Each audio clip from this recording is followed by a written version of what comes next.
बहुत समय पहले की बात है। कश्मीर की खूबसूरत घाटी में एक राजा राज्य करता था। राजा का महल झेलम नदी के किनारे था। एक दिन राजा की रानी ने महल के झरोखे से बाहर की तरफ देख रही थी।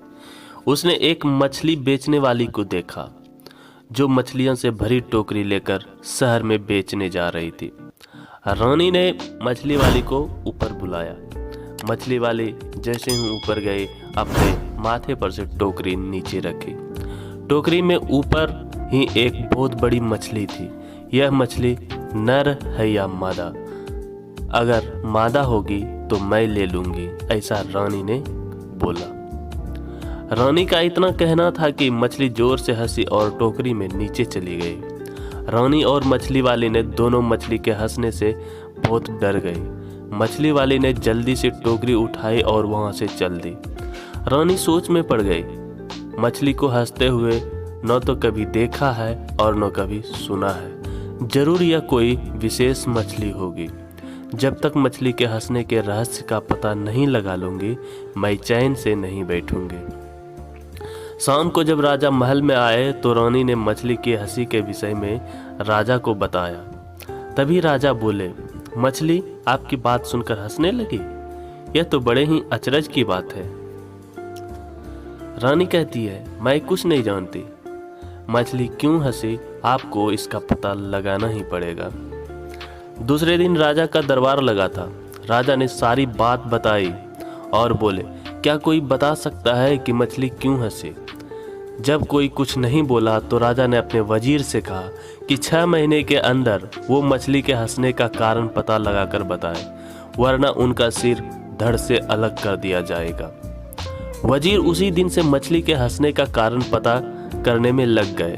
बड़े बड़े ज्ञानी पंडितों से, जादूगरों से, साधु सन्यासियों से, सबसे पूछा, कोई कुछ नहीं बता सका।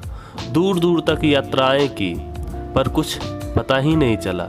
समय निकलता जा रहा था। 5 महीने निकल गए और वजीर कुछ पता नहीं लगा सका। उन्हें अपनी मृत्यु सामने दिखाई दे रही थी। उन्होंने अपने बेटे सुलेमान को बुलाया और कहा, बेटे, मुझे तो 1 महीने के बाद राजा हमें मरवा देगा। कहीं राजा का क्रोध तुम पर भी न उतरे, इसलिए तुम यहाँ से चले जाओ। सुलेमान अपने पिता से बहुत प्यार करता था। वह बोला, मैं आपको अकेला छोड़कर नहीं जाऊंगा। वजीर ने उसकी एक नहीं सुनी और समझा बुझाकर कहीं सफ़र पर भेज दिया। सुलेमान दुखी मन से बिना सोचे समझे जो रास्ता मिला उसी रास्ते पर चल दिया। चलते चलते रास्ते में सुलेमान को एक किसान मिला। किसान शहर से सामान खरीद कर अपने गांव जा रहा था। सुलेमान ने सोचा, एक से भले दो। वह भी किसान के साथ चलने लगा। थोड़ी देर चलने के बाद सुलेमान बोला, देखिए, चलते चलते हम दोनों काफ़ी थक गए हैं।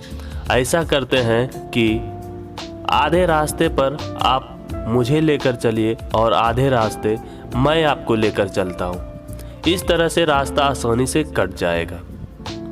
किसान उसकी बात सुनकर आश्चर्य में पड़ गया। आधे रास्ते यह मुझे लेकर चलेगा और आधे रास्ते मैं? कैसी बेवकूफ़ी की बात है। किसान ने सोचा और चुपचाप आगे बढ़ता रहा। थोड़ी देर में वे एक पहाड़ी के ऊपर पहुंचे। नीचे झेलम नदी की पतली धार दिखाई दे रही थी वहां से, और ऊपर देवदार के पेड़ों का जंगल। दोनों एक पत्थर पर बैठकर सुस्ताने लगे।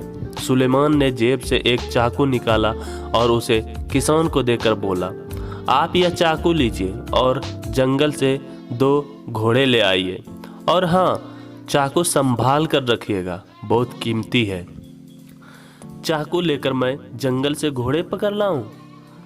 यहाँ इस पहाड़ी पर घोड़े? या तो यह खुद पागल है या मुझे पागल बना रहा है। किसान बड़बड़ाया। थोड़ी देर में फिर से दोनों साथ चल दिए। कुछ देर बाद दोनों एक खेत में पहुंचे। खेत में पकी हुई फसल कटने के लिए तैयार खड़ी थी। तभी किसान कहता है, कितनी अच्छी फसल है। हाँ, वह तो है, पर पता नहीं फसल खा ली गई है या बची है, सुलेमान ने जवाब दिया। किसान ने फिर कहा, खा ली गई है? तुम्हारा क्या मतलब है? देख रहे हो फसल अभी कटी नहीं है और तुम कह रहे हो कि खा ली गई है। सुलेमान ने कहा, मैंने तो यूं ही कह दिया। और फिर वो अपने सफर पर चल दिए। अब वे एक फूलों से भरी घाटी में पहुंचे। घाटी के एक ओर एक छोटी सी नदी बह रही थी।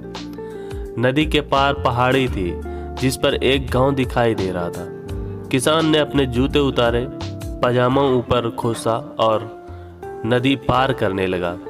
नदी अधिक गहरी नहीं थी पर धार बहुत तेज थी और तलहटी में ढेर सारे छोटे बड़े पत्थर थे। नदी पार करके किसान मुड़ा तो उसने देखा कि सुलेमान जूते पहने हुए ही नदी पार कर रहा था। किसान ने सोचा, सचमुच में ये पागल है। नदी पार करके दोनों पहाड़ी पर चढ़ने लगे। गांव के पास पहुंचकर किसान बोला, मेरे घर चलो, कुछ खा पी कर और आराम करके आगे की सफर पर निकल जाएंगे। मुझे बड़ी खुशी होगी आपके घर चलकर, लेकिन क्या आपके घर की छत इतनी मजबूत है कि आप मुझे अपने घर में ले जा सकें? सुलेमान ने ऐसा जवाब दिया। अब किसान अपने गुस्से पर काबू नहीं रख सका और बोला, मैंने तो शराफत के नाते अपने घर आने की दावत दी थी तुम्हें। नहीं आना है तो मत आओ, पर मेरा अपमान तो मत करो। इतना कहकर किसान अपने घर की तरफ चल दिया। किसान की एक बेटी थी, उसका नाम गुलनार था। गुलनार बहुत समझदार और चतुर थी। जब उसने अपने पिता का गुस्सा से तमतमाता चेहरा देखा तो बोली, अब्बू क्या बात है, किस पर इतना नाराज हो रहे हैं? अरे एक लड़का है, रास्ते में मेरे साथ हो लिया। रास्ते भर तो उठपटांग बातें करता ही रहा। अब मैंने जब शराफत के नाते घर आने की दावत दी तो कहता है कि क्या मेरे घर की छत मजबूत है, जैसे वह आएगा तो उसके ऊपर छत गिर पड़ेगी। ऐसा किसान बोला। अपने पिता की बात सुनकर गुलनार हंसने लगे और बोले, अब्बू छत कमजोर होने से उसका मतलब रहा होगा कि आपकी हैसियत ऐसी है कि आप उसकी खातिरदारी कर सकेंगे। जरूर वह किसी अमीर घराने का होगा। किसान ने सोचा तो उसे गुलनार की बात ठीक लगी। अच्छा बेटी, तो जरा उसकी उन बातों का भी मतलब बताओ जो वह रास्ते भर करता आया है। और किसान ने रास्ते का सारा हाल उसे बताया। गुलनार थोड़ी देर सोचती रही, फिर बोली, अब्बू यह लड़का बहुत समझदार और बुद्धिमान है। उसकी हर बात में एक मतलब छिपा है। जब उसने कहा कि आधे रास्ते आप मुझे ले चलो और आधे रास्ते वह आपको ले चलेगा, इसका मतलब यह था कि आधे रास्ते आप उसे कोई कहानी सुनाइए और आधे रास्ते वह आपको कोई कहानी सुनाएगा। इस तरह रास्ता आराम से कट जाएगा और किसी को थकान भी महसूस नहीं होगी। और घोड़े? किसान ने अचरज से बोला। गुलनार ने कहा, घोड़ों से उसका मतलब असली घोड़ों से नहीं था। उसका मतलब था कि जंगल से लकड़ी की 2 मजबूत टहनियां काट कर ले आइए जो छड़ी का काम देगी। चलते चलते थक जाने पर छड़ी का सहारा किसी घोड़े से कम नहीं होता। और फसल खा ली गई है, उससे उसका क्या मतलब था? तब गुलनार कहती है, उससे उसका मतलब था कि कहीं किसान ने साहूकार से कर्ज तो नहीं लिया है। अगर लिया होगा तो फसल सारी साहूकार उठा ले जाएगा, किसान को तो कुछ नहीं मिलेगा। चलो तुम्हारी बात सब ठीक है, पर जूते पहनकर नदी पार करना तो पागलपन ही कहा जाएगा ना। किसान ने ऐसा कहा। तभी गुलनार कहती है, अब्बू मैं कई बार सोचती हूँ कि लोग जूते चप्पल उतार कर नदी में क्यों जाते हैं। ऐसा करने से कोई नुकीला पत्थर उनके पैरों में चुभ सकता है और वे गिर भी सकते हैं। जूते पहने रहने पर पैरों का बचाव तो होगा। अरे यह लड़का तो सचमुच में बहुत अक्लमंद है, मैं अभी उसे लेकर आता हूँ, कहकर किसान घर से निकल गया। इधर गुलनार ने सोचा क्यों न वह भी लड़के की परीक्षा ले। उसने एक थाली में 12 रोटियां रखी, एक कटोरा खीर का भरकर रखा और दूध से लबालब भरा हुआ एक जग रखा। थाली नौकर को देकर बोली, यह थाली सुलेमान को दे देना और कहना कि साल में 12 महीने होते हैं, पूरे चांद की रात है और सागर में पानी लबालब भरा है। नौकर लालची था, उसने सोचा अगर मैं थोड़ा खाना खा भी लूं तो लड़के को क्या पता चलेगा। उसने एक रोटी खीर के साथ खा ली, फिर जग में से थोड़ा दूध भी पी लिया। फिर उसने जाकर थाली सुलेमान को दे दी और गुलनार का संदेश सुनाया। सुलेमान ने थाली रख ली और नौकर से कहा, आप अपनी मालकिन को शुक्रिया कहिएगा और कहिएगा कि साल में 11 महीने होते हैं, आधे चांद की रात है और सागर में पानी लबालब नहीं है। नौकर ने आकर गुलनार को सुलेमान का संदेश सुना दिया। गुलनार समझ गई कि नौकर ने थाली में से खाना खाया है। नौकर ने मान लिया कि उसने चोरी की है। यह बात तुम्हें कैसे मालूम पड़ी कि नौकर ने थाली में से खाने की चोरी की है? ऐसा किसान ने पूछा। गुलनार कहती है, अब्बू मैंने 12 रोटियां रखी थी, मतलब साल में 12 महीने। कटोरा भरकर खीर का था, यानी पूरे चांद की रात, और सागर में लबालब पानी का मतलब है जग पूरा दूध से भरा था। सुलेमान ने कहलवाया, साल में 11 महीने हैं, मतलब 11 रोटियां, आधे चांद की रात, मतलब कटोरा आधा खाली और सागर में पानी कम है, मतलब जग में दूध कम है। वाह, तुम दोनों का जवाब नहीं, किसान ने ऐसा कहा। शाम को सुलेमान आया।